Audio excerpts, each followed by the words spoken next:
This channel does not promote any violent, harmful, or illegal activities. All content provided by this channel is meant for an educational purpose only. Srabanti, parallelly এখানে আরো দুটো গুরুত্বপূর্ণ update আমরা দেখছি। এই সন্দীপ ঘোষের দুর্নীতির বিষয়ে প্রকাশ্যে যারা এনেছেন তাদের নিরাপত্তা ব্যবস্থা দাবি করেছেন আইনজীবী। त्योहार और प्यार लाती है रिश्तों में ढेर सारा मिठास। परंपरा वही, सोच नहीं। आदि मोहिनी मोहन कांजीलाल। এ বাংলা কেন এ দেশের মানুষজন জানেন সন্দীপ ঘোষের এই দুর্নীতির বিষয়ে প্রকাশ্যে প্রথম থেকে কে বা কারা কিভাবে আনে, কোন কোন বিষয়গুলো দেখানো হয়, সামনে আসে, তাদের নিরাপত্তার দাবি। পাশাপাশি যারা তথ্য প্রমাণ লোপাট করেছে, যারা অবৈধভাবে ভেতরে এসেছিল, তাদের নামও রয়েছে বলে দাবি করেছেন আইনজীবী। এটা অত্যন্ত গুরুত্বপূর্ণ ডেভেলপমেন্ট এখনো পর্যন্ত। কি বলবে? দেখো, করুণা নন্দী আইনজীবী, তার বক্তব্য হচ্ছে যে স্ট্যাটাস রিপোর্টে দেখা গেছে the safety of whistleblower Sandip Ghosh, তাকে যাকে পরবর্তী সময় দেখা যাচ্ছে যে আর্থিক তছরূপের সঙ্গে যুক্ত, তাকে প্রোটেকশন দেওয়া হচ্ছে। রাজ্য সরকারের এই বিষয়টা নিয়ে কি প্রশ্ন উঠবে, এটা তিনি যেমনটা বলেছেন। অন্যদিকে লুথরা, তিনি আবার বলেন, গীতা লুথরা, যে একটা কমপ্লিটলি এখানে একটা যে বারবার একটা যে বিভিন্ন সময় অবহেলা হচ্ছে, এই বিষয়গুলো উঠে আসছে। ফের এই মুহূর্তে সিআইএসএফ, তাদের বিষয়ে প্রশ্ন উঠছে, যেখানে শীর্ষ আদালত পরিষ্কারভাবে ডিওয়াই চন্দ্রচূড় প্রধান বিচারপতি, তিনি বলছেন যে CISF has to ensure and tighten up measures who can access to the emergency ward. Emergency ওয়ার্ডে যে কেউ যখন তখন প্রবেশ করতে পারবে না। ফের আরেকবার কেন্দ্রীয় সরকারের যারা রয়েছেন জওয়ান, তাদের কাছে এটা পরিষ্কার করলেন যে তারা এমনটাই নিরাপত্তা দেবে এই ওয়ার্ডগুলো যাতে একেবারে নিরাপত্তার ঘেরাটোপে মুড়ে ফেলা যায়, সে কথা তিনি বলেছেন। একই সঙ্গে তখন তার বক্তব্য, CISF company to ensure that all necessary safety and precautions are taken. কী কী দেখা হচ্ছে, কী কী নিতে হবে প্রিকশন, সেগুলোও যাতে তারা দেখেন, আরেকবার সে কথাও তিনি জানিয়েছেন। এই মুহূর্তে শুনানি চলছিল, সেই আজকের ফের সন্দীপ ঘোষের প্রসঙ্গ উঠে আসলো। কীভাবে সন্দীপ ঘোষ, তিনি এত বড় আর্থিক তছরূপের সঙ্গে যুক্ত, তাকে নিরাপত্তা কেন দেওয়া হলো, সেই বিষয়ে যেমন উঠে এসেছে। তাহলে কি ওয়েল কানেক্টেড? শ্রাবন্তী আসছে, ঠিক সন্দীপ ঘোষের প্রসঙ্গই যখন উঠলো, বলে রাখা প্রয়োজন সন্দীপ ঘোষ ঘনিষ্ঠ যাদের পায়ের ছাপ, মানে হাজার হাজার পায়ের ছাপের কথা একটু আগেই আমরা আলোচনা করছিলাম, যেখানে পাওয়া যেতে পারে, সেই মানুষগুলো কি এবার লুকিয়ে থাকতে পারবেন? বা টিভি9 বাংলাকে যে অজুহাতগুলো তারা দিয়েছিলেন, ওপিডিতে গিয়েছিলেন, তারপরে সেখান থেকে চলে গেলেন, অ্যাজ ইফ যেন ঘুরতে যাওয়ার একটা জায়গা।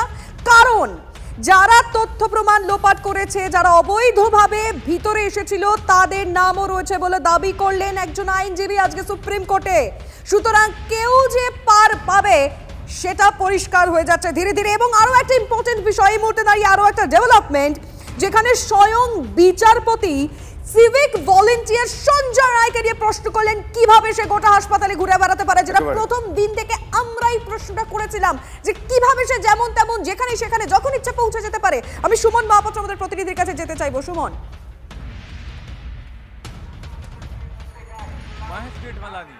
প্রসিদ্ধ আইনজীবী তিনি বলছেন যে মৃত্যুর সময় সম্পর্কে সঠিক তথ্য সময় নেই। চিফ জাস্টিস অব ইন্ডিয়ার সুপ্রিম কোর্টের প্রধান বিচারপতি তিনি সিভিক ভলেন্টিয়ারের ভূমিকা নিয়ে প্রশ্ন তুলছেন।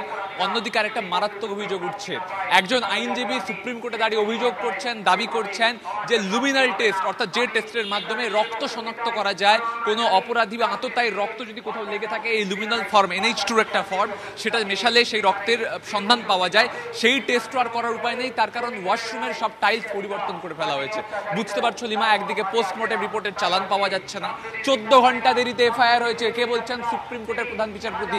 এত বড় একটা ঘটনা, রাজ্য সরকার কি করছিল 14 ঘন্টা ধরে? কেন 14 ঘন্টা দেরি হলো এফআইআর করতে?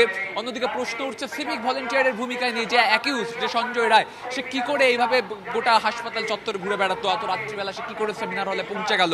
পাশাপাশি প্রশ্ন তোলা হচ্ছে যে প্রমাণ কি লোপাট হয়েছে, তার কারণ একজন সিনিয়র আইনজীবী তিনি দাবি করছেন ওয়াশরুমের টাইলস পরিবর্তন করে ফেলা হয়েছে, সেক্ষেত্রে আর লুমিনাল টেস্ট সম্ভব নয়। ভ্যাজাইনাল সোয়াব আর টেস্ট করা সম্ভব নয়, তার কারণ সেটা 4 ডিগ্রিতে রিস্টোর করা হয়নি। পোস্টমর্টেম রিপোর্টের চালান নেই, ওয়াশরুমের টাইলস ভেঙে ফেলা হয়েছে, আর এদিকে 14 ঘন্টা দেরিতে এফআইআর হচ্ছে। সবটা মিলিয়ে আজকের যে শুনানি এখনো পর্যন্ত চলছে, সেখানে রাজ্য সরকার যথেষ্ট ব্যাকফুটে, অন্তত আইনজীবী মহলের এমনটাই বক্তব্য। আর সেখানে বারবার প্রশ্ন উঠছে। একজন আইনজীবী প্রশ্ন করছেন যে কেন একটা হাসপাতালে যে কেউ প্রবেশ করতে পারবে, তাদের আইডি কার্ড চেক করা হবে না। বুঝতে পারছো কেন কথা বলা হচ্ছে? তার কারণ বহিরাগতদের উপস্থিতি শনাক্ত করা গিয়েছে, অন্তত সেই ধরনের আভাস পাওয়া যাচ্ছে, তাই এই প্রশ্নগুলো সুপ্রিম কোর্টে উঠছে এবং সুপ্রিম কোর্টে একের পর এক প্রশ্ন উঠছে। সুমন আমি একটু থামাচ্ছি সুমন, কারণ এই মুহূর্তে দাঁড়িয়ে আইনজীবী যে অভিযোগ সুপ্রিম কোর্টে করলেন, এই মুহূর্তে দাঁড়িয়ে বড় খবর নিঃসন্দেহে আইনজীবী অভিযোগ করলেন হাসপাতালের টাইলস চেঞ্জ করে দেওয়া হয়েছে। এই মুহূর্তে দাঁড়িয়ে বড় কমেন্ট, এই মুহূর্তে নিঃসন্দেহে হাসপাতালের টাইলস চেঞ্জ করে দেওয়া হয়েছে বললেন আইনজীবী, এমনটাই তার অভিযোগ। সুমন, একেবারে অভিযোগ করছেন আইনজীবী, তিনি পরিষ্কার করে বলছেন লুমিনারি টেস্ট। আমি তোমাকে বলছি ফরেনসিকের ভাষায় এই টেস্টটা খুব গুরুত্বপূর্ণ। তার কারণ কোথাও যদি রক্তের দাগ ধুয়ে ফেলা হয়, মুছে ফেলা হয়, তারপরেও কিন্তু এই লুমিনারি টেস্টের মাধ্যমে তা শনাক্ত করা সম্ভব। সেই রক্তের দাগ ধোয়া হয়েছিল কিনা ওয়াশরুমে তা কিন্তু আর জানা যাবে না, কারণ আইনজীবী দাবি করছেন হাসপাতালের ওয়াশরুমের টাইলস পরিবর্তন করা হয়েছে, অর্থাৎ পুরনো টাইলসগুলোকে সরিয়ে ফেলা হয়েছে। সেক্ষেত্রে এই লুমিনারি টেস্ট করা অসম্ভব হয়ে দাঁড়িয়েছে, এমনটাই কিন্তু আইনজীবী প্রশ্ন তুলছেন। এবং কেন এই হাসপাতালের ওয়াশরুমের টাইলস যদি পরিবর্তন করা হয় থাকে, যদি আইনজীবীর এই দাবি সত্য হয়, তিনি সুপ্রিম কোর্টে সবার সামনে বলছেন, সেক্ষেত্রে সত্য হওয়ার সম্ভাবনাই বেশি। এবং যদি সত্য হয় তাহলে কেন হাসপাতাল কর্তৃপক্ষ এই ধরনের ব্যবস্থা করে? সুমন, এক্ষেত্রে আমি একটা বিষয় এক্ষেত্রে জানতে চাইবো সুমন তোমার কাছে, যে এই যে টাইলস বদলে দেওয়া যেটা উঠছে, যেই বিষয়টা এই মুহূর্তে অত্যন্ত গুরুত্বপূর্ণ হয়ে দাঁড়াচ্ছে, এই টাইলস বদলে দেওয়া কি কোনোভাবে ওই সেমিনার কক্ষ ভাঙার সঙ্গে সম্পর্কিত হতে পারে? সেই সম্ভাবনাও কি উড়িয়ে দেওয়া যায়? দেখো, সেই সম্ভাবনার যোগসূত্র অন্তত এখনো পাওয়া যায়নি। একজন সিনিয়র কাউন্সিল তিনি কি বলছেন আমি তোমাকে একেবারে ভার্বালি পড়ে শোনাচ্ছি। Even if you do a luminal test, you cannot say the accused went to wash. The entire tiles of washroom was changed. অর্থাৎ যদি এই অভিযুক্তরা বা অভিযুক্ত সে যদি এই ঘটনার পরে ওয়াশরুমে গিয়ে থাকে, তাহলে কিন্তু সেই ওয়াশরুমের টাইলস ইতিমধ্যেই পরিবর্তন হয়ে গিয়েছে, ফলে এখনই আর কিন্তু লুমিনারি টেস্ট করা সম্ভব হবে না। খুব ইম্পর্টেন্ট, এই অভিযোগটা যদি সত্যি হয়, আমাদের যারা নজর রাখছেন TV9 বাংলায় তারা বুঝতে পারবেন রাজ্য সরকারের কত গাফিলতি থেকে যাচ্ছে। শুধু গাফিলতি নয় সুমন, এক্ষেত্রে শুধু গাফিলতি আমরা বলবো না, এক্ষেত্রে একেবারে ইন্টেনশনাল কিছু ইনপুট সেখানে হয়েছে, উদ্দেশ্য প্রণোদিতভাবে সেখানে কিছু ঘটানো হয়েছে, সেই ইঙ্গিত এখানে মিলছে। কিছুক্ষণ আগে লিমা বলছিল যে কোন প্রোটোকল মেনে কি কাজ হবে, সেই প্রোটোকল যদি এই রাজ্যের এরকম একটা নামজাদা হাসপাতালের ক্ষেত্রে না প্রযোজ্য হয়, তাহলে সেক্ষেত্রে কোন কোন জায়গায় প্রোটোকলের বদলে কলকাঠি নাড়া হয়েছে সেটা অনেকটাই এক্ষেত্রে দেখতে পাওয়া যাচ্ছে। আমি সৌরভের কাছে যাব। সৌরভ, এই যে রাতারাতি টাইলস চেঞ্জ করে দেওয়া, এটা তো খুব সুনির্দিষ্টভাবে খুব তাড়াতাড়ি অপারেশনসগুলো করা হচ্ছে, যে অপারেশনসগুলো আগে করা হলে হয়তো আমাদের তিলোত্তমাকে বাঁচানো যেত। এক্ষেত্রে তুমি বলো সেমিনার কক্ষ চত্বর, শৌচাগার, স্লিপ রুম, এই যে ভাঙা, এই গোটা বিষয়টা কোনো একটা ভাবে কোনো রকম ভাবে এক ব্র্যাকেটে চলে আসছে না, উদ্দেশ্য প্রণোদিতভাবে করা, সেই ধারণাটাকে আরো একটু সুস্পষ্ট করছে কি? দেখো, সেমিনার কক্ষ ভাঙা, সেমিনার কক্ষ চত্বর ভাঙার বিষয়টি যে শীর্ষ আদালতে উত্থাপিত হবে সেই বিষয়টি প্রায় নিশ্চিত হয়ে গিয়েছিল। তার একটা বড় কারণ হচ্ছে যে সেমিনার কক্ষ ভাঙা, চত্বর ভাঙা নিয়ে গত কয়েকদিনে TV9 বাংলা যে লাগাতার যে কভারেজ দেখিয়েছে, যে প্রশ্নগুলো তুলেছে এবং যে প্রশ্নের উত্তর দিতে গিয়ে কার্যত ল্যাজে গোবরে হয়ে গেছেন কর্তৃপক্ষ, সেই সমস্ত প্রেক্ষিতে কিন্তু এই বিষয়গুলো সামনে আসবে এবং সেটা কিন্তু আজকে মেনশন করা হলো সুপ্রিম কোর্টের পর্যবেক্ষণে। সেমিনার কক্ষ চত্বর ভাঙার বিতর্কটা কি ছিল? সেমিনার কক্ষ চত্বর ভাঙার বিতর্ক ছিল যে সেমিনার কক্ষ চত্বর 12 তারিখ দুপুরবেলায় কার নির্দেশে ভাঙা হলো সেটা প্লেস অফ ক্রাইম জানা সত্ত্বেও আমরা দেখিয়েছি নির্দেশিকাতে সই ছিল প্রাক্তন অধ্যক্ষ সন্দীপ ঘোষের। বয়ানে কি ছিল? বয়ানে ছিল যে স্বাস্থ্য সচিব এবং স্বাস্থ্য শিক্ষা অধিকর্তার উপস্থিতিতে সিদ্ধান্ত নেওয়া হয়েছে। স্বাস্থ্য ভবনের কোর্টে যখন আমরা জিজ্ঞেস করি, তখন স্বাস্থ্য ভবনে স্বাস্থ্য শিক্ষা অধিকর্তা কৌস্তব নায়ক জানান যে তিনি তাদেরকে অন্ধকারে রেখে, স্বাস্থ্য ভবনকে অন্ধকারে রেখে অধ্যক্ষ সন্দীপ ঘোষ এই কাজ করেছিলেন। তাহলে অধ্যক্ষ সন্দীপ ঘোষ কতখানি প্রভাবশালী যে তিনি স্বাস্থ্য ভবনকে অন্ধকারে রাখার মতো দুঃসাহস দেখাতে পারেন। পরবর্তী ক্ষেত্রে তারা জানান যে এই যে সেমিনার কক্ষ ভাঙা হবে, কোন কোন জায়গা ভাঙা হবে, স্লিপ রুম, বাথরুম সহ কোন কোন জায়গা ভাঙা হবে সেইগুলো কিন্তু একটা অ্যাপ্লিকেশন হয়েছিল, তার একটা লিস্টিং হয়েছে, কমিটি হয়েছিল, সেই কমিটির সদস্য ছিলেন 3 জন পিজিটি, তাদের সঙ্গে আমরা কথা বলেছি। তারা বলছেন যে আমাদেরকে লিস্টিংটা করা হয়েছিল, সই করানো হয়েছিল, কিন্তু ভাঙা যে সেদিন থেকেই হবে সেটা তাদের জানানো হয়নি। এবং সেখানকার যে executive engineer, PWD executive engineer Bimal Pal, তিনি আমাদের প্রশ্নের উত্তর দেননি, তিনি নিজে শৌচাগারে লুকিয়েছেন। ফলে সব মিলিয়ে প্রশ্নগুলো ছিল পরপর অস্বস্তিকর, সেই প্রশ্নগুলো আমরা তুলে গিয়েছি, লাগাতার তুলেছি, এবং আজ কিন্তু সেই বিষয়টা উত্থাপিত হলো। এবং আমরা যেটা এখান থেকে জানতে পারছি যে 12 তারিখে সই, এই যে সেমিনার রুমের সবার আগে কোন জায়গাগুলো ভাঙা হয়েছে, স্লিপ রুম এবং হচ্ছে 2টি বাথরুম, সবার আগে সেখানে হাত দেওয়া হয়েছে। কেন সেখানে সবার আগে হাত দেওয়া হলো? এবং যখন চেস্ট মেডিসিনের পিজিটিরা এই বিতর্কে জালে জড়িয়ে পড়েছেন, তারা কিন্তু তাদের ব্যাখ্যা দিতে গিয়ে বলেছেন যে 9 তারিখ রাত থেকেই চটা খসানো শুরু হয়ে গিয়েছিল। ফলে স্বাভাবিকভাবে আজ ওখান থেকে প্লেস অফ সিন থেকে সেমিনার কক্ষ চত্বর, সেখান থেকে সিবিআই আধিকারিকেরা যত সহজে তদন্তের সাথে তথ্য সংগ্রহ করতে পারতেন, এটা এখন তাদের কাছে একটা দুরূহ কাজ হয়ে পড়েছে। এবং সেই বিষয়টি আজকে সুপ্রিম কোর্টের পর্যবেক্ষণে উঠে এলো। এই মুহূর্তে সৌরভ তুমি প্লিজ সঙ্গে থাকো।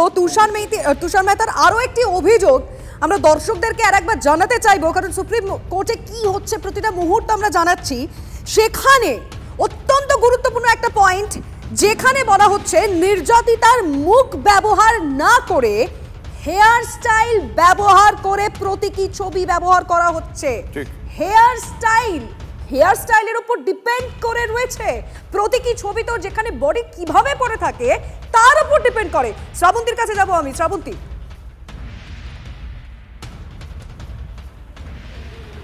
দেখো, সবচেয়ে বড় কথা, যেভাবে পোস্টমর্টম নিয়ে প্রশ্ন উঠছিল ঠিক একই রকমভাবে টাইলস বদলে ফেলার কথা বলেন ফিরোজ এডুলজি।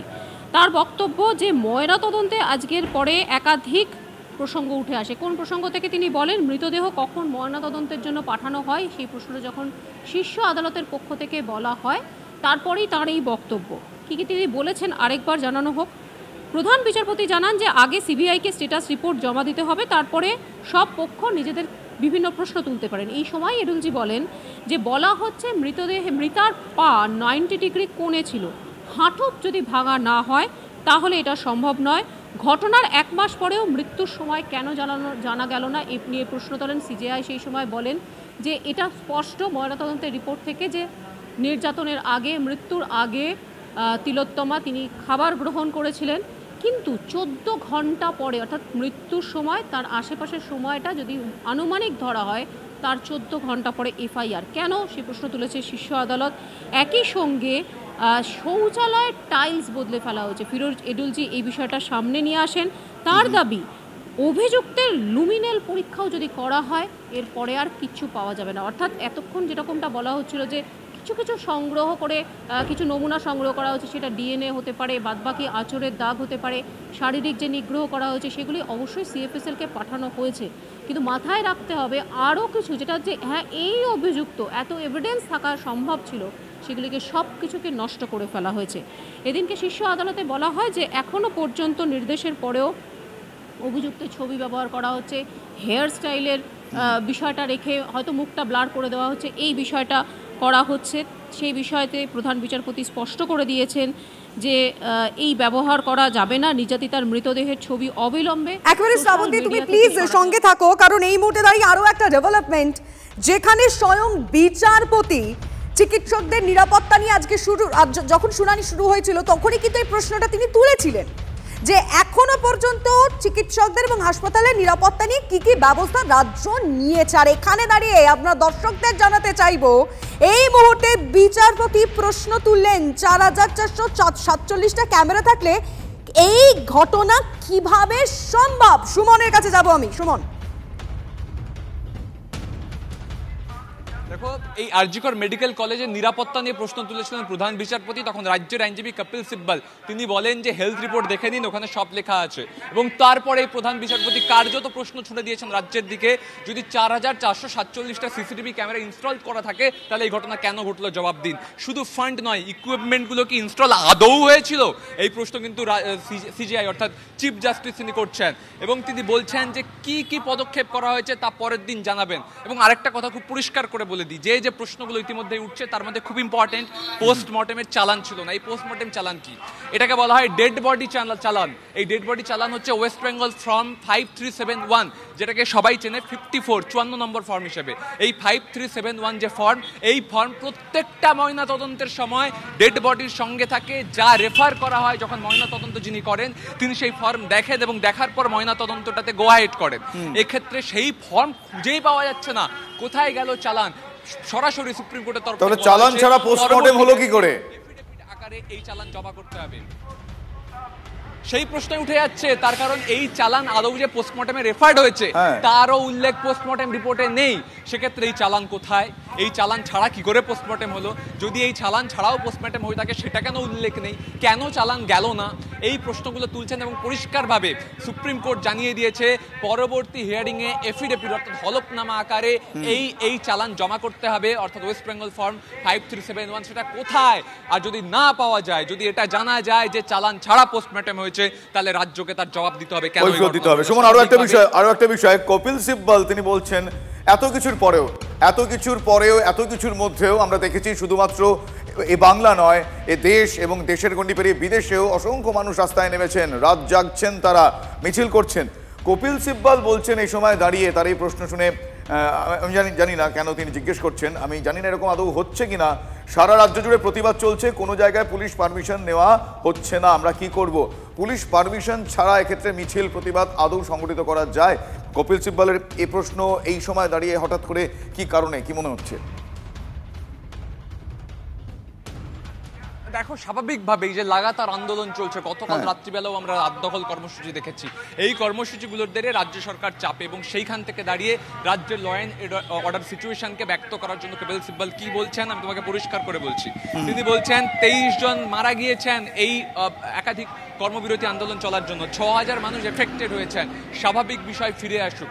অর্থাৎ কপিল সিব্বল কোথাও চেষ্টা করছেন এই যে মিছিল মিটিং চারদিকে চলছে এবং স্বাভাবিকভাবে রাজ্য সরকার ব্যাকফুটে যাচ্ছে, সেই জায়গায় দাঁড়িয়ে তার পরিষ্কার বক্তব্য যে এইগুলো করে তো কোনো লাভ হচ্ছে না, তদন্তের মতন করে চলুক, এই কথাটাই তিনি ব্যক্ত করতে চেয়েছেন। স্বাভাবিকভাবে রাজ্য সরকারের যে ইন্টেনশন রয়েছে, রাজ্য সরকার যে জন্য সুপ্রিম কোর্টে মামলা লড়ছে, তাদের যে বক্তব্যগুলো সেগুলো কপিল সিব্বল তুলে ধরছেন। কিন্তু রাজ্য সরকার এই যে একের পর এক গাফিলতি এবং স্বাভাবিকভাবে যেখানে সুপ্রিম কোর্ট প্রশ্ন তুলছে, কোনো বিরোধী দল প্রশ্ন তুলছে না, সুপ্রিম কোর্ট বলছে চালান কোথায় গেল, সুপ্রিম কোর্ট বলছে 14 ঘন্টা দেরি কেন এফআইআর করতে, সুপ্রিম কোর্ট বলছে কেন ভ্যাজাইনাল সোয়াবকে 4 ডিগ্রি সেন্টিগ্রেডে ডিস্টোর করা হলো না যাতে পরবর্তীকালে সেটাকে রেফারেন্স হিসেবে কাজে লাগানো যায়, কেন এই দেরিতে এফআইআর, সময়ের গড়িমসি কেন প্রথম 5 ঘন্টাকে গুরুত্ব দেওয়া হলো না। এই প্রশ্নগুলো যখন সুপ্রিম কোর্টে উঠছে তখন রাজ্য সরকার স্বাভাবিকভাবে প্রশ্নের মুখে পড়ছে। এবং তোমাকে বলি, এই চালানের যখন কথা আসে তখন কপিল সিব্বল বলেন আমি এটাকে এখনই খুঁজে পাচ্ছি না। তাই সুপ্রিম কোর্টের তরফ থেকে বলা হয়েছে যে পোস্টমর্টেমের চালান অর্থাৎ ডেড বডি চালান যেটা 5371 ওয়েস্ট বেঙ্গলের ফর্ম, সেটা কিন্তু এফিডেভিট আকারে পরবর্তী হিয়ারিংয়ে আয়দা জমা করতে হবে।